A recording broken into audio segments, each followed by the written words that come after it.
멀고도 험난한 그 길을 돌아갔다고 느끼게 될 때 왜 내가 이 길을 걸어야 하는지 이해가 되지 않더라도 우리가 믿어야 될 한 가지 사실이 있습니다. 우리가 하나님을 신뢰하는 법을 가르쳐 주신 것이죠. 바로 그분이 성령님이십니다. 우리에게 주신 하나님의 말씀 보겠습니다. 출애굽기 제 13장 17절에서 22절까지 말씀입니다.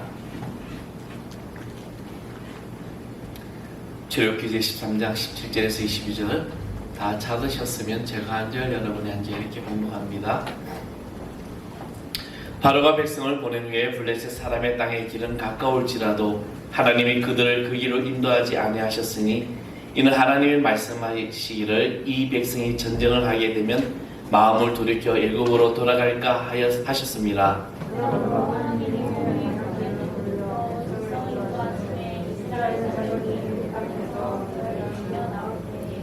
모세가 요셉의 유고를 가졌으니 이는 요셉이 이스라엘 자손으로 단단히 맹세하게 하여 이르기를 하나님이 반드시 너희를 찾아오시리니 너희는 내 유고를 여기서 가지고 나아가라 하셨음이었더라.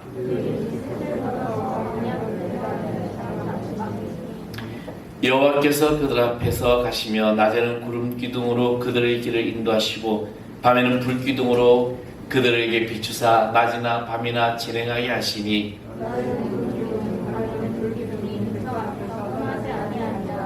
아멘. 아멘. 하나님께서 여러분에게 이 하루와 주님의 큰 축복과 행복이 넘쳐날 줄 믿습니다. 아멘. 지난 주간 여러분 비가 엄청 내렸죠. 서울도 이 시립역하고 또 논현역 이쪽으로 물바다가 되고 강남이 침수가 되고 참. 근데 여러분 그 기사를 보셨습니까? 115년 만에 온 홍수다. 강남에 사시는 분이 자기가 40년이 살았는데 이렇게 많은 병도 처음 봤다는 이야기를 들은 적이 있습니다.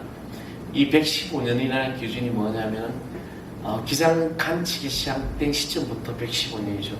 결국에는 115년 전에 비가 많이 온 것이 아니라 기상 관측을 시작하면서 115년 동안 계속해서 어떤 일이 나냐면 이런 어떤 홍수라든지 재해가 계속해서 발생하고 있다는 것입니다. 언제가 엄청난 눈이 내렸을 때도 몇 년 만에 왔다는 건데 몇 년 전에 그렇게 많은 눈이 온 것이 아니라 기상 관측 이후에 그렇게 많은 폭설이 내렸다는 것입니다. 근데 앞으로 시대는 갈수록 더 이런 일이 일어날 것이죠. 아까 새벽에 잠깐 이제 한 2시간 갑자기 막 빗소리가 돼서 문을 열어보니까 그냥 이 비가 얼마나 많이 내리는지 그냥 우리 이게 교회 앞에 있는 그 배수구 라인에 그냥 조금만 시내가 흐르는 것처럼 비가 내린다는 것이죠. 순식간에 내렸다가 또 언제 또 비가 완전히 멈추고 해가 뜨고 지금 우리가 살아가는 세상이 이렇게 이런 곳에 살아가고 있습니다. 이럴 때서 우리 무엇을 생각해야 될까? 여러분 무엇을 생각해야 됩니까? 비가 많이 오네. 홍수가 났네. 아이고 안타까운 일이네. 이렇게 하는 것이 아니라 우리는 이런 영적인 눈으로 바라봐야 하는 것이죠. 때가 가까움을 너희가 알리라. 기도해야 될 때입니다. 우리가 모든 삶 속에서 정말 주님이 그 때가 가까움을 알고 기도하는 그런 삶, 그런 성도도 될 줄 믿습니다. 여러분 하나님을 믿는다는 것은 무슨 의미입니까? 나는 지금 하나님 내가 믿고 있다. 그 의미가 뭘까? 그것은 바로 내가 하나님의 인도하심에 따라 산다는 뜻입니다. 하나님 나를 도와주세요. 하나님 복을 주세요라고 하는 그것은 내 삶의 목적이 아니라는 것입니다. 하나님 어떻게 해야 합니까? 그대로 순종하겠습니다 라고 묻는 것이며 그렇게 할 때 하나님께서 반드시 응답하신다는 것입니다. 우리의 삶을 가만히 보게 되면요 예수님을 믿는다고 하면서 실패할 때가 많이 있습니다. 그렇잖아요. 내가 정말 예수님 믿다고 생각했는데 어떤 인생에 어려움이 있고 실패할 때가 많다는 것입니다. 그것은 하나님이 안 계시고 성령님이 안 계시기 때문이 아니라 우리가 하나님과 어떤 성령님의 전적인 그런 인도하심을 못 받고 있기 때문입니다. 하나님을 모르는 사람들은 자기 인생의 계획을 자기가 세웁니다. 그러나 하나님의 백성은 자신의 인생이라고 할지라도 기도와 말씀 중에 하나님의 계획을 발견하고, 그리고 또 우리에게 있어서 가장 중요한 그 문제가 뭐냐면, 그것은 하나님께서 놓으라고 하면 놓고 가라고 하면 가고 하는 이 전적인 신뢰가 있어야 된다는 것입니다. 창세기 12장에 보면 제가 참 설교 시간에 많이 인용하는 부분의 말씀이죠. 아브라함의 이야기입니다. 12장에 하나님께서 아브라함을 부르시면서 너는 내 본토 지쳐 내 아버지 집을 떠나 내가 지시할 곳으로 가라라고 명령하셨습니다. 근데 아브라함은 아무런 대꾸도 없이 그 명령에 순종하게 되죠. 또 하나님께서 아브라함이 내 독자 이삭을 바치라고 했을 때도 아브라함은 아무런 질문도 아무런 어떤 왜 바쳐야 됩니까? 라고 불평하지 아니하고 그 이삭을 바치기 위해서 3일 길을 걸어서 모랴 땅까지 가게 됩니다. 이 아브라함의 이 말씀에 순종하는 그것은 아브라함은 하나님의 그 명령과 인도하심에 따라 움직이는 사람이었습니다. 오늘 본문의 말씀은 하나님께서 이스라엘 백성들을 가나안으로 인도할 때 불기둥과 구름기둥으로 사용하셨습니다. 하나님께서 이스라엘 백성들 애굽에서 구원하는 것으로 끝나는 것이 아니라, 하나님은 이스라엘 백성들을 애굽에서 구원하고 그냥 내버려 두신 것이 아니라 광야를 통과하면서 가나안으로 가는 동안 한시도 그들을 떠나지 않으시고 인도하셨다는 것입니다. 광야의 길에서 어디에서 장막을 쳐야 될지, 계속 가야 할지, 아니면 멈춰야 될지, 여기서 더 머무르고 있어야 될지, 무엇을 해야 할지 구체적으로 또 실제적으로 그들을 하나님께서는 인도하고 계셨던 것입니다. 이제 우리 새벽기도 지금 창세기부터 시작해서 구약에 지금 강의를 하고 있는데, 이제 출애굽을 하면서 이스라엘 백성들을 막 인도했던 그 이야기를 하면서 많은 이야기를 하죠. 근데 하나님께서는 출애굽을 지나서 레위기를 하면서 이제 성막을 짓게 하고 어떤 성막 안에 어떤 물건들을 만들게 하는데, 구체적으로 하나님은 무엇을 어떤 나무를 어떻게 하고 어떤 규격은 어떻게 할 것이고 하나님께서 제시해 주고 있다는 것입니다. 이 말씀은 뭐냐면 하나님께서 실제적으로 모든 것을 다 인도하신다는 것이죠. 여러분 한번 그림을 그려보십시오. 얼마나 장관이겠습니까? 또 얼마나 분명했습니까? 이스라엘 백성들이 애굽에서 구원을 받았지만 어디로 해서 가나안으로 가야 할지를 잘 몰랐습니다. 또 가나안을 향해 갈 때 어떤 위험과 어떤 어려움이 도사리고 있을지도 모릅니다. 그 당시 가나안으로 가려는 이 길은 해변길이라는 그 길이 있는데, 이 길이 바로 애굽에서 나와서 가나안으로 가는 지름길이었습니다. 일주일이면 갈 수 있는 길이었던 것이죠. 일주일이면 가나안에 도착할 수 있고 손쉽고 빠른 그런 길이었습니다. 많은 사람들이 알고 있는 길이었습니다. 그런데 그 길은 하나밖에 없기 때문에 길을 잃어버릴 염려도 없었습니다. 그냥 그 길을 따라가기만 하면 되는 길입니다. 그런데 오늘 본문에 보면 하나님께서는 이스라엘 백성들을 그 길로 인도하지 않으셨다고 했습니다. 왜 그랬을까? 왜 하나님은 쉽고 빠른 길이 있는데, 해변길이 있는데, 가나안으로 금방 갈 수 있는 길이 있는데, 이 200만 년 되는 이 대민족을 빨리 가나안에 정착시킬 수 있는데 왜 하나님은 이 먼 광야길을 택했을까? 그 이유는 하나님께서 이스라엘 백성들을 너무나도 잘 알고 계셨기 때문입니다. 알아도 너무너무 이 이스라엘 백성들을 잘 아셨기 때문에 하나님은 이스라엘 백성들을 광야길로 인도하셨습니다.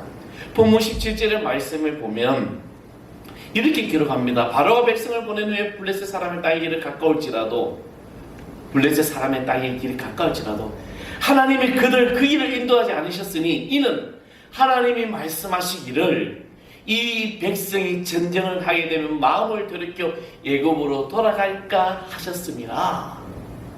하나님은 아셨어요. 이스라엘 백성들이 그 빠른 길, 블레셋의 그 길을 가게 되면 이들이 전쟁의 경험이 없기 때문에 그들이 돌아갈 것이라고 아셨습니다. 여러분 생각해 보십시오. 이스라엘 백성들은 애굽에서 430년 동안 노예 생활을 했습니다. 여러분, 노예는 무엇입니까? 자기 주관적으로 무엇을 할 수 있는 사람이 아니에요. 주인이 시키는 대로 강제적으로 무엇을 하라고, 이것을 이렇게 하라고 하는 그 지시와 명령에서만 살아갈 것입니다. 그렇기 때문에 하나님은 가까운 그 블레셋 길을 이 전쟁을 하게 되게 되면 이스라엘 백성이 다 도망칠 것을 너무나도 잘 아셨기 때문에 한마디로 준비가 안 됐다는 것입니다. 어려우면 결코 견딜 수 없는 것을 너무나도 잘 아셨기 때문에 지금 그들에게 필요한 것은 빨리 가나안에 가서 정착하는 것이 아니라, 빨리 들어가서 이들에게 어떤 것을, 민족의 어떤 안식을 주시는 것이 아니라, 오히려 하나님이 누구신지를 배우고 그 하나님이 어떠한 분이시며 하나님에 대한 절대적인 신뢰와 하나님의 인도하심이 그들에게 무엇인가를 알게 하시는 것이 바로 하나님의 생각이었습니다. 흥미있는 것은요, 여러분 18절 말씀에 보면, 그러면 하나님 홍해와 강약길을 돌려 백성들을 인도하심에 이스라엘 자손이 애굽 땅에서 대열을 치어 나왔다, 이렇게 말씀하고 있습니다.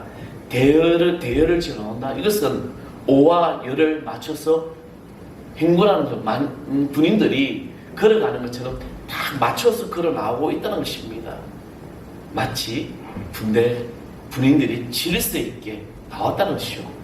여러분, 분명 겉으로 보면은 군대와 같은 모습입니다. 그런데 실상은 아직 전쟁을 치를 강한 군대가 아니었습니다. 마찬가지로 우리가 예수를 감믿고 성령직을 옆에 끼고 교회에 나온다고 해서 그 사람이 대단히 좋은 믿음의 사람이라고 우리가 볼 수 없는 것입니다. 오늘 이 예배자에 나와서 내가 정말 믿음 있는 사람이야, 나는 정말 좋은 사람이야, 나는 믿음이 강한 사람이라고 우리 자신 있게 말할 수 있지 않다는 것입니다. 성경을 들고 다닌다고 교회 나온다고 해서 다 믿음이 좋은 사람이 아니라는 겁니다. 믿음은 자라야 되고 훈련이 필요합니다. 이스라엘 백성들이 마치 군인처럼 대열을 지어 애굽에서 나왔지만 아직까지 그들 전쟁을 치르기는 부족했습니다. 그래서 하나님은 이스라엘 백성들을 블레셋이 있는 해변길이 아니라 홍해가 있는 광야의 길로 그들을 인도하셨습니다. 해변길로 가는 것이 빠르고 쉬운 길임이 분명하지만 하나님은 일부러 이 광야의 길로 인도하여 그들 앞에 홍해를 가르는 기적과 반석에서 물이 나오는 그런 놀라운 은혜, 하늘문이 열려서 만나를 내려주는 이 기적을 그들에게 보여주셨습니다. 하나님이 어떤 분이신지 그들을 알아가게 한 것입니다. 지금 이스라엘 백성들에게 무엇이 필요한지 하나님은 너무나도 잘 아셨고, 그래서 해변길이 아닌 광야의 길로 인도하셨습니다. 우리의 신앙도 마찬가지예요. 내가 신앙생활하고 내가 믿음생활하는 나야도 마찬가지입니다. 때로는 내가 걷는 이 길이 빠른 해변길이 아니고 광야 같은 길이라고 할지라도 하나님이 인도하심을 믿고 신뢰한다면 그 길은 축복의 길이요, 그 길은 은혜의 길이요, 그 길은 승리의 길이 되는 것입니다. 불기둥은 분명하고 강력하다는 뜻입니다. 본문 21절의 말씀은 여호와께서 그들 앞에 가시며 낮에는 구름기둥으로 그들을 인도하시고 밤에는 불기둥으로 그들을 비추사 낮이나 밤이나 진행하게 하셨다라고 분명하게 말씀하셨습니다. 여러분, 여호와께서 그들 앞에 가셨다는 이 부분을 주목해야 됩니다. 하나님은 그들 앞에 행하신다라고 말씀하고 있습니다. 앞에서 행하셔서 그들을 향해 말씀하죠. 따라와. 나를 따라와. 이리로 가라 저리로 가라 지시하지 아니하시고 앞에 서서 따라오라고 말씀하셨습니다. 하나님은 언제나 우리 앞에 행하시면서 우리들을 인도하시고 우리 주님은 목자가 되시고 우리 앞에서 우리를 그렇게 인도하신다는 것이죠. 그래서 우리는 목자 되신 주님만을 따라가면 되는 것입니다. 우리에게도 우리의 이런 삶에도 분명한 불기둥과 같은 하나님의 인도하심을 보아야 합니다. 구름기둥을 보아야 됩니다. 그러나 우리가 실제로 지금 우리 앞에 불기둥 같은 구름기둥 같은 것이 보여야 한다는 말은 아닙니다. 성도들 중에는요, 하나님께서 자기에게 불기둥으로 구름기둥으로 인도해 주셨으면 좋겠다는 그런 바람을 할 수 있는 사람이 있을 것입니다. 그러나 하나님은 불기둥이 아니었습니다. 하나님은 분명히 인도하신다는 것을 깨닫게 하시는 것이죠. 누가? 불기둥과 구름기둥이 아니라 하나님이 너희들을 인도하신다는 것. 우리 인생도 마찬가지입니다. 하나님이 나를 인도하신다는 것, 이것을 분명한 것을 우리는 알아야 될 줄 믿습니다. 지금 우리에게 불기둥이나 구름기둥 같은 것은 보이지 않습니다. 왜냐하면 왜일까요? 그보다 더 분명한 것이 우리를 인도하시기 때문에 바로 성령님이십니다. 아멘. 성령님이 여러분 인도하시는 거죠. 지금 나를 인도하시는 분이 누구일까? 성령님입니다. 지금 내 눈앞에 구름기둥, 불기둥 같은 것이 보이지 않을지라도 하나님은 나를 여전히 인도하시는구나. 예나 지금이나 사주팔자를 보러 간 사람이 참 많습니다. 정쟁집 찾아간 사람이 참 많아요. 요즘 드라마나 영화를 보면은요, 정말 참 희한하게 사람들의 심리로 이 사주팔자 보는 걸 권하고 있다는 것이죠. 여러분 뭐 이렇게 많은 드라마 보게 되면 그렇잖아요, 그죠? 꼭 뭔가가 이 사람들한테 그걸 찾아가게 되게 만들게 하고 있습니다. 여러분, 우리는 드라마나 영화나 어떤 대중문화를 볼 때 분명히 알아야 될 것은 하나님은 대중문화를, 이 사단은 대중문화를 통해서 우리를 영적인 것을 다 지금 갈아먹고 있는 것입니다. 이 점을 봐야 되죠. 그래서 사람들은 자신들의 어떤 일을 할 때 정쟁집이 찾아가게 되죠. 무당을 찾아가고, 그래서 이 일을 해야 한다. 그리고 어떤 뭐 집안에 우환이 있으면 막 무당을 불러가지고 쿠판을 벌리고, 놀라운 사실은요, 여러분 쿠판 한 번 벌리는데 최소 50만 원부터 수천만 원까지 가요. 그걸 아무런 뭐 해야 되는 줄 알고 막 하고 있다는 거죠. 미친 짓을 하고 있는 거죠. 그 미신은 우상 앞에서 그런 쿠판을 벌려가지고 뭐 돈을 갖다 수천을 쓰면서도 아까워하잖아요. 근데 주님 앞에 예배드리러 와서 헌금하는 건 되게 아까워하죠. 이 어떤 왜 그럴까? 그들은 우상의 눈에 보이는 것이 더 집착하기 때문입니다. 심지어는요, 교회 다니는 사람들도 정쟁이 집에 찾아가서 점을 본대요. 아휴, 이건 이사 가는데 어떻게 될지요? 언제나 제가 말씀드렸죠. 우리 성도님 집에 이사를 했는데, 이사 신방을 갔는데 갑자기 박바가지를 갖다 놓고 목사님이 이거 밟고 가래. 이게 뭔 난리요? 그치? 밟고 깨고 들어가야 이 집에 액땜을 딱 들어가는데, 참 이런 한심한 일들이 지금 일어나고 있는 거죠. 왜일까요? 자신들의 미래를 그냥 무언가에 의지하고 싶어서. 그렇기 때문에 대부분의 이 땅의 종교들은 미래에 대해서 점을 치고 있습니다.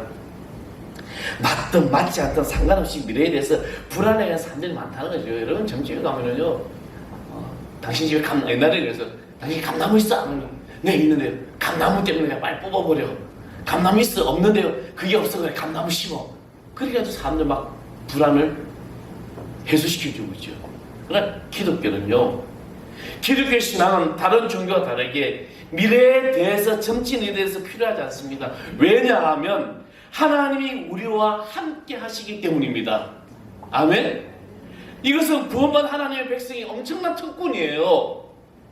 로마서 8장 14절의 말씀 보면 무릇 하나님의 영으로 인도함을 받는 그들은 곧 하나님의 아들이라고 말씀하셨습니다. 누가 구원을 받은 하나님의 자녀들입니까? 하나님의 인도를 받는 사람들이라는 것이죠. 누가 하나님의 자녀입니까? 자녀 아니에요. 누가 하나님의 자녀 아니에요. 하나님의 인도함에 관계없이 자신 육신에 따라 살아가는 사람들이 바로 그들이 하나님의 인도하심 따라 살아가는 자가 아니라는 겁니다.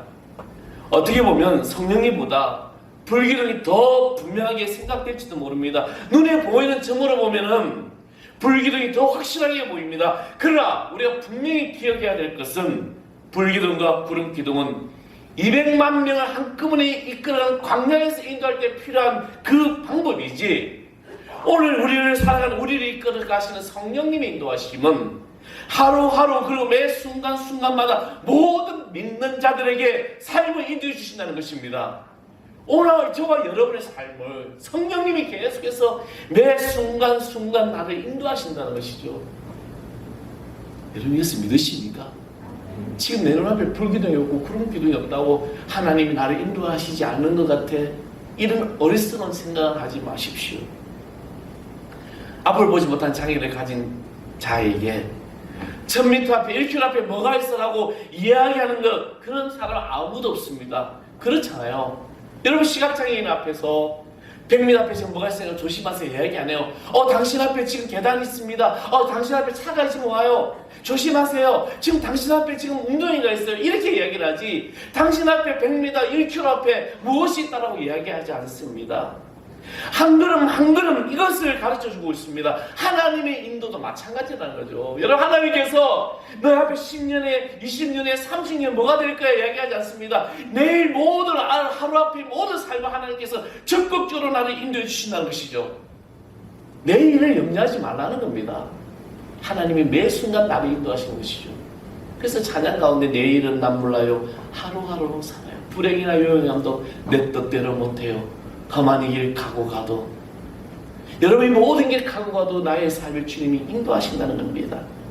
우리가 내 인생의 전부, 앞으로 10년, 20년 죽을 때까지 모든 과정을 다 알지 못해도 지금 내 앞에 계신 주님만 따라가기만 하면 마침내 가나안에 이를 줄 믿습니다. 아멘. 그래서 10년, 20년 후의 미래를 바로 보장받게 되는 것이라는 거죠. 앞으로 10년마다 10년에 20년에 내가 뭐가 될 거야 하는 것이 아니라 하루하루 매 순간 내가 하나님의 인도하신 땅 살아간다면 앞으로 여러분의 10년, 20년, 30년 내가 주님 나라에 임할 때까지 주님이 나를 인도하신다는 거죠. 그래서 우리는 염려하거나 걱정할 필요가 없는 겁니다. 우리에게 필요한 것은 우리 안에 계신 성령님의 인도하심입니다. 아멘. 하나님의 영원한 인도라는 개념은 신약 성경에 너무나도 뚜렷하게 나타나고 있습니다. 요한복음 14장 16절의 말씀에 보면 예수께서 제자들에게 이런 놀라운 약속을 하셨어요. 내가 아버지께 구하겠으니 그가 또 다른 보혜사를 주사 영원토록 너희와 함께 하사. 아멘. 영원토록 너희와 함께 하신다는 것이죠. 보이지 않지만 불기둥보다 더 분명하고 정확하게 자세히 인도하신다는 것입니다. 우리는 성령님을 흔히 불러 상징합니다. 그래서 옛날에 부흥회 가면은요, 강사님 말하죠. 뭐 산기도를 가봤어야 알지, 그죠? 요즘 뭐 부흥회도 안 가고 뭐 부흥회도 그런 거 없죠. 또 뭐 산기도 뭐 기도원에 가면 며칠씩 막 기도하고 예배하는데, 강사님 항상 오면 저는 제 인생의 최고의 어떤 그런 저에게 어떤 영적인 제 목회의 어떤 길을 인도하신 분이 정광훈 목사님이에요. 제가 그분 앞에 그분 집회에 이제 기도원에 가가지고 5일 동안 있으면서 그 성령의 은혜를 처음 받게 되죠. 그러니까 정광훈 목사님 했던 유명한 말씀이 있죠. 기도는 만사를 변화시킨다. 기도는 역사를 일으킨다. 아멘. 그 말씀에 귀에 박혔습니다. 제가 마지막 날 이제 집회한 날 정광훈 목사님한테 찾아가지고, 저도 참 기도 받는 게 욕심이 강했는데, 가가지고 정광훈 목사님, 저를 기도해 주십시오. 제가 지금 주의 길을 가려고 하는데 마음에 결단이 났습니다. 성령님 나를 이끌어 기도해 드리니까 딱 그분이 저를 차부터고 무릎 꿇으래요. 그래서 안수기도를 해주셨어요. 그러면서 저희가 그런 기도했습니다. 하나님이 이 아들이 주의 길을 가려고 합니다. 주님, 세계를 변화시킬 수 있는 주의 종이 되겠더라고. 아멘? 뭐 별로 이렇게 감흥이 없으세요? 저는 그 기도가 제 확 와닿았죠. 세계를 변화. 아니 저는 정신 안 했구나. 그죠? 늦게 시작했어요. 뭐 늦게 제가 신학을 했으니까 한참하고 세계를 변화시키는 주의 종이 되겠더라고. 그렇게 될 줄 믿습니다라고 기도해 주는 거죠. 우리가 하나님 앞에서 우리는 그런 믿음의 결단이 분명히 있어야 된다는 겁니다. 누가 나를 인도하시느냐. 불가다라 그러면은 성령이 우리 막 임하죠. 이런 역사가 오늘 이 시대에도 우리에게 분명히 일어날 줄 믿습니다. 이 성령이 우리 지금 우리 삶에 불기둥으로 구름기둥으로 우리를 인도하신다는 것이죠. 여기는 무엇보다도 믿음이 필요하다는 겁니다. 아멘. 불기둥과 구름기둥보다 더 분명한 성령님의 인도하심을 믿지 못하니 조급하게 마음대로 결정한다는 것입니다. 기다리지 못하고 있습니다. 성령의 인도받기를 중단하는 것입니다. 구약을 보면 이스라엘 백성들의 문제는 우상숭배였어요. 왜 우상숭배하냐? 하나님께서 하나님의 형상을 만든 것을 철저히 금하게 하심에도 불구하고 10계명의 두 번째 있는 것이 하늘에 있는 것이다, 땅에 있는 것이다, 땅 안에 있는 것 어떤 형상을 만들지 말고 절하지 말라고 했는데, 그런데 하나님께서 신명기 7장 5절에 그들의 제단을 거물고 석상을 부수고 아세라 목상을 짓고 우상들을 불살라버렸다고 했습니다. 그런데 이스라엘 백성들이 왜 바알신의 형상이 황소 우상을 만들어서 그들이 절했을까? 이유는 딱 한 가지예요. 이스라엘 백성들이 하나님을 볼 수 없는데 이 가나안의 원주민들, 그들이 믿고 있는 바알신의 형상이 있더라는 거예요. 눈에 보이는 것이 더 믿음이 가더라는 겁니다. 그래서 그 형상을 만들어서 그들이 절하고 그들에게 우상을 숭배했던 것입니다. 사람들은요, 이처럼 눈에 보이는 너무너무 약하다는 거죠.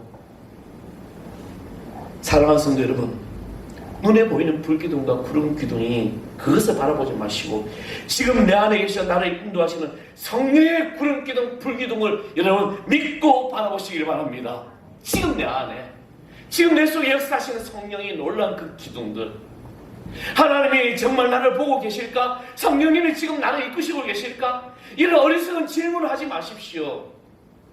왜 불기둥이 구약 성경에 있는데 지금 나에게는 없다고 여러분 한탄하십니까? 우리 민주 문제는 불기둥이 없어서가 아닙니다. 하나님의 인도를 받는데 가장 큰 방해는 우리가 하나님보다 먼저 움직인다는 거예요. 하나님의 인도하심을 가장 놀랍게 체험했던 사람 조지물러 목사님은 그는 목회 인생 철학에 이런 고백을 합니다. 하나님을 따르자. 그러나 하나님보다 앞서지 말자. 성령님보다 기도보다 앞서지 말자가 늘 조지물러 목사님은 그렇게 기도했던 것이죠. 그래서 조지물러 목사님이 기도할 때마다 그 모든 기도가 다 응답됐다는 것입니다. 왜? 하나님이 인도하심 따라 살아갔기 때문에. 여러분, 빨리 달리는 것만 좋은 것이 아닙니다. 물론 저는 운전을 할 때 굉장히 빨리 달려요. 앞차가 내 앞에 뭔가 있으면 불안해. 근데 어느 날 제가 막 열심히 초려가 슉슉슉슉 해가지고 딱 갔는데 신호등 앞에 딱 서니까 내가 그 몇 대를 초려왔는데 그 차례 다 옆에 서는 거예요. 아, 이 신호등 앞에서는 어쩔 수 없구나. 내가 그렇게 초려와도 여기서 다 만나는 거예요. 사랑하는 성도 여러분, 우리의 모든 삶은 오직 하나님의 명령에 따라 살아야 될 줄 믿습니다. 성령의 이끄심에 따라 살아야 될 줄 믿습니다. 성령의 인도하심을 느낄 수 없을 때 필요한 것은 회개함으로 성령님과의 관계를 회복하는 것입니다. 우리가 예수님 처음 믿을 때 얼마나 좋아요. 재밌습니다. 말씀이 꿀맛이에요. 교회 가니까 신나요. 물론 우리 어릴 때야 교회 가면은요 공책 주고 노트 주고 하니까 뭐 너무 좋잖아요. 그죠? 성탄절에 그 성탄절 연습 한 해도 하면서 밤마다 그 간식 주지. 우리 어릴 때 간식이 어디 있습니까? 교회 가야 주지. 그죠? 집에서 간식이 어디 있어요? 주고 꼭 주는 거는 감자 주고, 그죠? 고구마 먹고 그게 간식인데. 근데 교회 가면 과자를 주잖아요. 얼마나 좋아요. 그런 어떤 이유가 아니라 바로 우리가 이 예배 시간 앞에 나의 모든 삶 앞에 이렇게 내가 살아갈 때 근데 예상치 못했던 어려움을 올 때가 있다는 것입니다. 어떤 어려움요? 예배 시간이 지루해지고 기도에도 응답이 없습니다. 신앙의 어떤 회의가 찾아옵니다. 영혼이 사막처럼 메마르게 됩니다. 왜 그럴까요? 내 안에 성령님 인도하심이 없기 때문입니다. 성령님과의 관계가 끊어져 버린 것입니다. 때로는 우리 인생에도 하나님은 먼 길을 가게 하십니다. 우리가 그리스도인으로서 하나님의 백성으로 인생길을 걸어갈 때 때로는 그 길이 지름길이 아닌 멀고도 험난한 그 길을 돌아간다고 느끼게 될 때 왜 내가 이 길을 걸어야 하는지 이해가 되지 않더라도 우리가 믿어야 될 한 가지 사실이 있습니다. 우리가 하나님을 신뢰하는 법을 가르쳐 주신 것이죠. 바로 그분이 성령님이십니다.